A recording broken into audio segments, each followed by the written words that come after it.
Whenever you want to start, team one.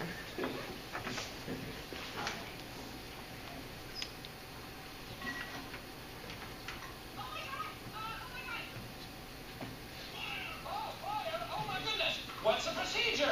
What do we do, people? Oh, how did that happen? No, we don't know that. The smoke could be coming through an air duct. Oh my God! Okay, it's happening.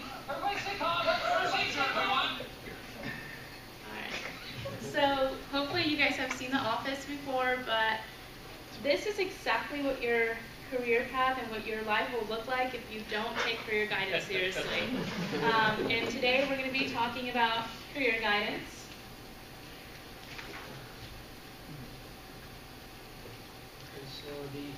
Today we'll be speaking about career guidance. What is career guidance? We're going to talk to you about career guidance services and planning, also mid-career development, transferable skills, and common errors, mistakes. So what is career guidance? Career guidance consists of services that allow people to successfully manage for their career. Some of these services include choosing a career, job search, also mid-career work, and career changes. Now Aubrey will talk to you guys about career planning process. So the career planning process starts with doing a self-assessment. Then you're going to want to look at your career options, and then you're going to want to take action. So the self-assessment just allows you to gather information about yourself so that you can apply it in your career search. So during my senior year, I took an assessment on myplan.com, and this just matched my personality and my interest results, and it found career matches. And this was really beneficial for me because I had no idea on what career I wanted to pursue. So here are my matches. So the next step is the career exploration. So I just looked at my potential career options that I got from my matches, and I did a little bit more research about them. So a great source for this is onetonline.org because it shows you job salary and as well as job outlook, and it shows you which personality type would be best suited for each career. So another thing is informational interviews, like the assignment we're doing in this class. And then I had a really great job shadowing experience, and this kind of made me solidify my choice and choosing accounting. So now Oscar is going to talk to you about taking action.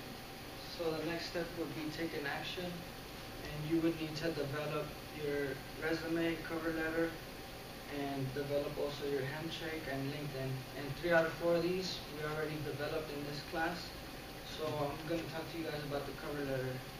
The template is basically in the Career Management Center page, and it tells you that you would have to tailor it towards the job you're applying to. You would have to put your experience and your motivation to why you're applying to that job, and also some experiences. And now Joel will talk to you guys about mid-career development. Okay. So when it comes to how your career develops, once you get a job, that doesn't mean your development stops there. Your career continually develops throughout your career. Midway through your career, you might ask yourself, oh, I kind of want to change. What do I want to do next? Here are 5 tips that can kind of help you through that process. Tip 1 will be setting your goals. You have to ask yourself first, where do I see myself in the next couple years? Do I want to move up management? Do I want to stay at my company? Or you might even ask yourself, do I want to change careers? Once you figure out once you figure out what you want to do, then you can start actually planning your career. Tip 2 will be developing a timeline. So let's say that you decided on that you wanted to move up in your company. You might want to talk to your boss about what you might need to do if you want to move up. And once you kind of learn a couple things from them, then you should probably set milestones so that way that you can, whenever you hit them, it will keep you on track to whatever you decide on. Tip 3 is utilizing company programs. So what that means is if your company offers any kind of classes or training for the job that you want to do, you should probably take it so you can better learn more about it. Tip 4 is owning your career path. So remember, this is your career. No matter what kind of advice that you get from a mentor, your boss, you should do what's best for you. Then the last tip, and one of the most important, is writing everything down. If you write everything down, that way you won't be able to forget what you do, and that way you kind of look back and see, some things that you might want to change or any deviations there. And now, Jocelyn will be talking to you about transferable skills.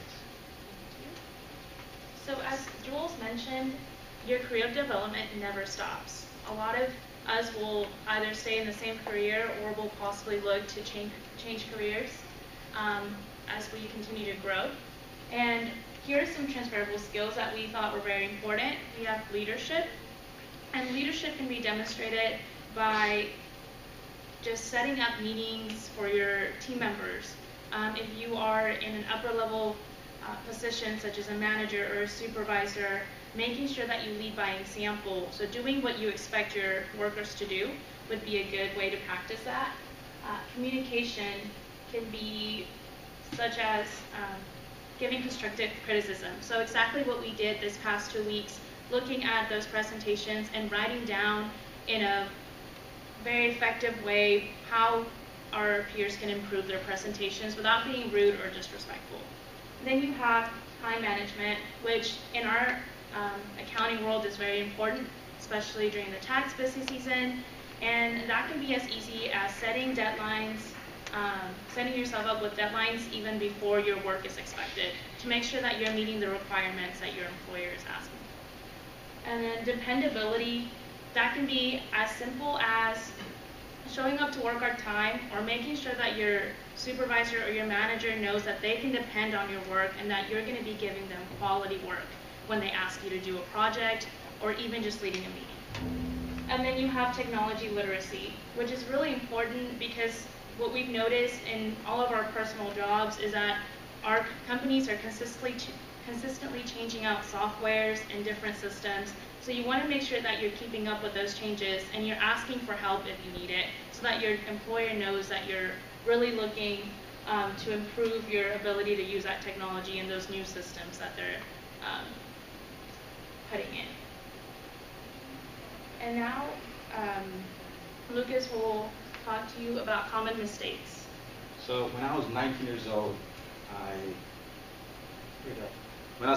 I joined the military, and I did about half the things here when I did the military. So first thing I did was I kind of just jumped into it. I didn't do any homework.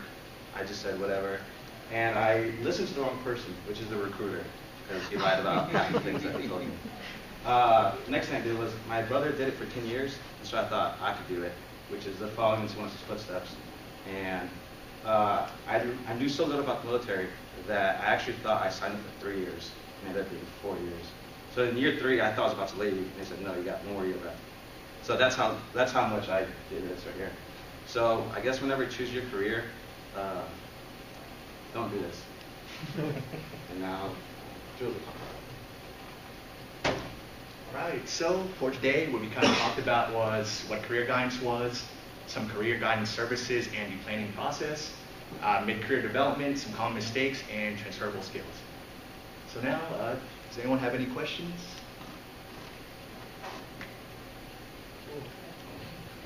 Thank you. Very much.